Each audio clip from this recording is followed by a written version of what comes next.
주님의 은총과 평화가 교우 여러분들과 함께 하시기를 빕니다. 한 해가 참 빨리 갑니다. 성령 강림 후 23주를 지나며 지금은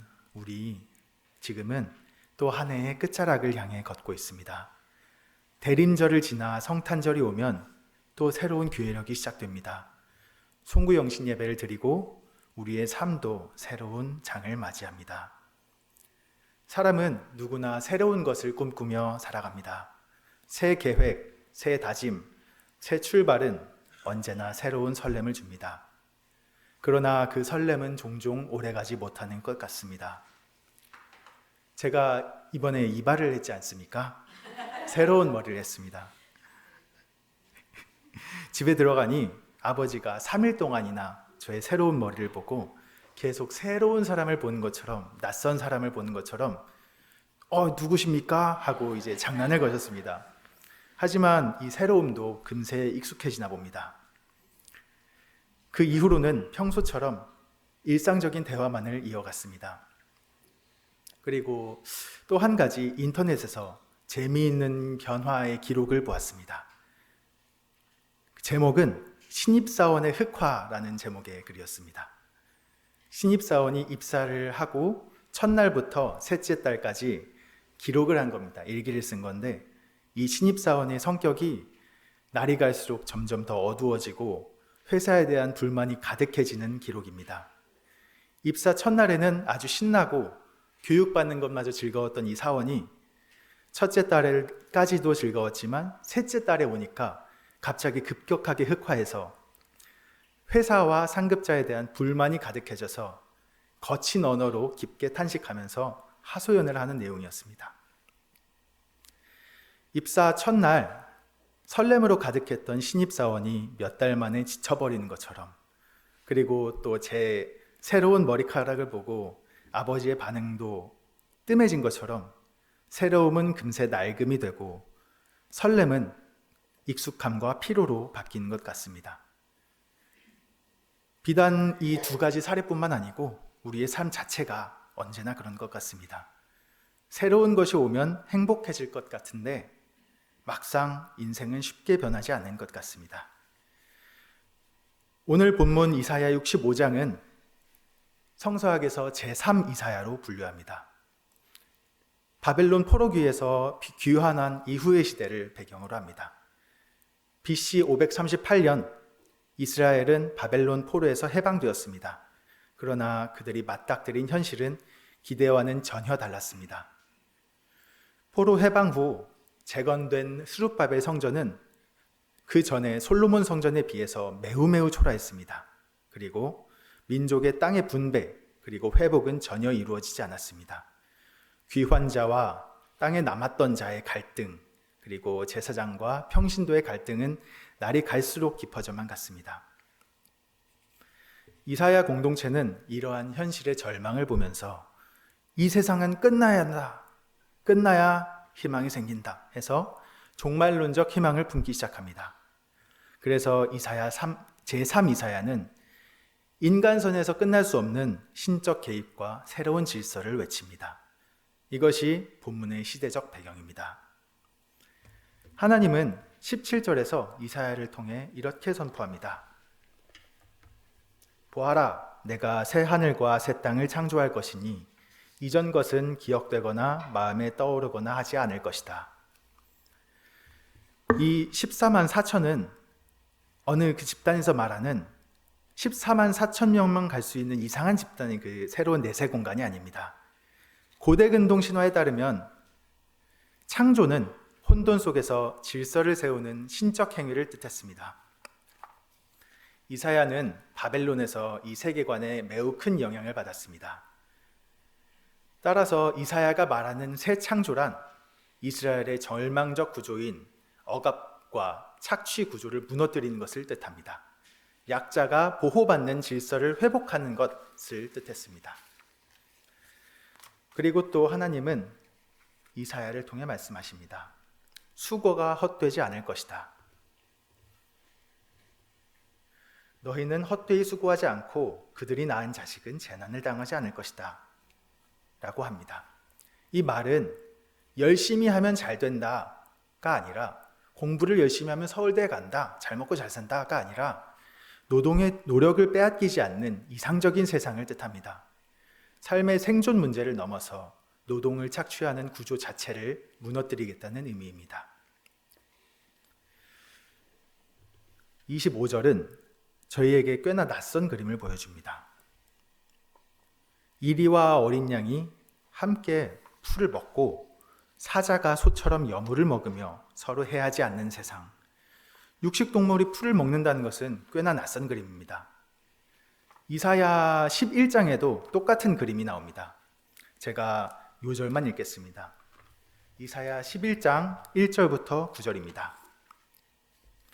이새의 줄기에서 한 싹이 나며 그 뿌리에서 한 가지 열매가 맺는다. 그는 눈에 보이는 대로만 재판하지 않고 사람을 공의로 재판하고 억눌린 자를 바르게 논주한다. 그는 정의로 허리를 동여매고 정실로 몸에 띠를 삼는다. 그때에는 이리와 어린 양이 함께 살며 표범이 새끼 염소와 함께 눕는다. 거룩한 산에서는 서로 해치거나 파괴하는 일이 없다. 물이 바다를 채우듯 주님을 아는 지식이 땅에 가득하기 때문입니다. 이사야 11장은 새 세상을 노래하는데요. 이것은 다윗 혈통 지도자 아래에 새 제도를 원한 것입니다. 그래서 이새의 줄기를 강조하면서 새 세상을 펼쳐나갑니다. 그래서 제사장들은 이 사람들의 요구도 맞춰줍니다. 다윗의 후손인 스룹바벨을 내세우면서 성전 재건을 힘쓰자고 합니다. 이게 성경에서 학개와 에스라, 느헤미야서로 재건되는 모습을 보여줍니다. 학개와 에스겔, 거기서는 성전의 회복과 예배의 회복으로 해답을 찾을 수 있다고 합니다. 그렇게 제사장들이 원하는 대로 성전을 짓자고 해서 지었고 하자는 대로 제사의 횟수도 많이 늘렸습니다. 그러나 현실은 그대로였습니다. 또 다른 착취 계층만이 생길 뿐이었습니다. 이때 이사야가 본 것은 구조만 새 것으로 바뀐다고 사람까지 새 사람이 되는 것은 아니라는 사실이었습니다. 새 것이 오면 나아질까요? 질린 옛 것에서 탈출해서 또 새 것을 추구하면 나아질까요? 그 새 것은 어느새 또다시 옛 것이 됩니다. 그렇게 무한한 악순환에 빠지고 말 겁니다. 새 방식을 추구하는 것은 결코 현실의 불의를 근본적으로 해결할 수 없었습니다. 착취하는 사람이 없어져도 착취하는 사람만 대체될 뿐입니다. 구조가 없어져도 새로운 착취 구조가 생겨납니다. 그래서 제3 이사야는 이 절망 속에서 새 창조, 새 질서를 제시합니다. 이사야가 새 창조를 전개하면서 내세운 개념이 기쁨입니다. 18절, 19절로 이사야는 새 창조를 얘기합니다. 여기서 계속 반복되는 개념이 보라, 창조하며 즐거워하리라 처럼 반복되는 속성이 있습니다. 이는 창세기 1장의 패턴과 매우 유사합니다. 창세기 1장도 그것을 보니 즐거워하였더라. 창조하고 보고 즐거워합니다. 이사야는 1장의 창조 속성을 유사하게 사용하여서 완전한 새 나라를 노래합니다. 하나님께서 기쁨으로 창조하시고 즐거워할 것이라 선언합니다. 히브리어로 창조하다는 바라라는 동사를 씁니다. 여기선 분사 형태로 보레라고 사용됩니다. 이는 능동적인 개입을 뜻하기도 하며 현재 진행 중인 현재 진행형으로도 사용됩니다. 그리고 20절부터 23절까지는 매우 현실적인 효과를, 새 나라의 등장으로 인한 효과를 다루고 있습니다. 영양실조와 질병으로 죽는 아이도 없을 것이며 100살에 죽는 사람을 젊은이라 할 것입니다. 생존으로 직결되는 걱정들은 새 창조에선 더 이상 존재하지 않을 것이다 라며 삶의 안정성을 외칩니다. 따라서 이 새 창조로 인한 모든 효과는 새 질서로 말미암아 보여집니다. 하지만 우리가 이제 봤던 대로 11장에서는 다윗의 뿌리에서 새 창조가 시작됩니다. 하지만 그것은 실패했습니다.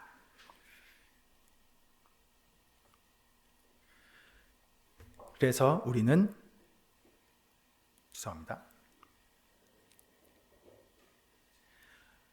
에덴 동산 창조 질서의 원형으로 복귀를 뜻합니다. 새 창조란 피조 세계의 화평과 우주적 평화를 뜻합니다.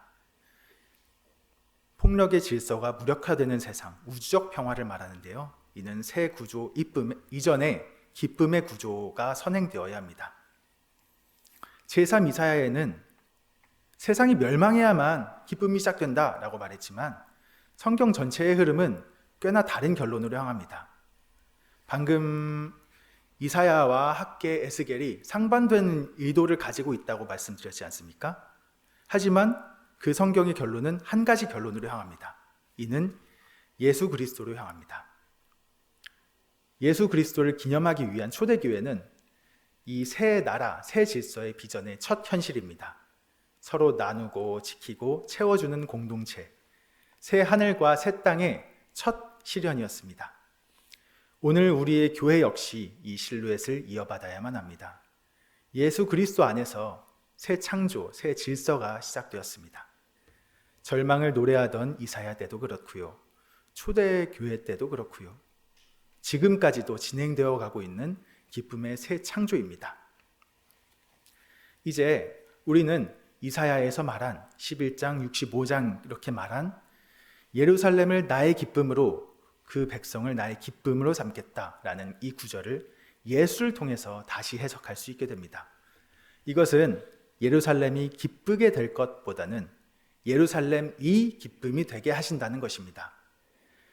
착취 구조가 나아져서 사회가 나아지는 것이 아니라 나아진 사회 구성원이 착취 구조를 없습니다. 새 세상이 와서 기쁜 것이 아니라 기쁨을 회복한 사람이 새 세상을 살아갑니다. 오늘 우리는 새 시도에 집착하거나 옛 실패에 집착하는 양극단을 넘어 기쁨으로 사는 공동체, 추구가 헛되지 않는 삶, 서로 해하지 않는 에덴의 원형, 그리고 우주적 평화를 향해 함께 나아가야 할 것 같습니다. 이러한 평화의 구조, 새 질서의 구조는 기쁨으로 말미암아 세워집니다. 기쁨은 예수로 말미암아 채워집니다. 우리가 기쁨으로 예수를 따라가고 불의를 기뻐하지 않으며 하나님의 공의를 추구할 때에 이사야가 내내 꿈꾸던 나라, 그리고 우리가 지금 꿈꾸는 나라는 지금 현재 이곳에서 우리 가운데서 우리로부터 시작될 것입니다. 아멘.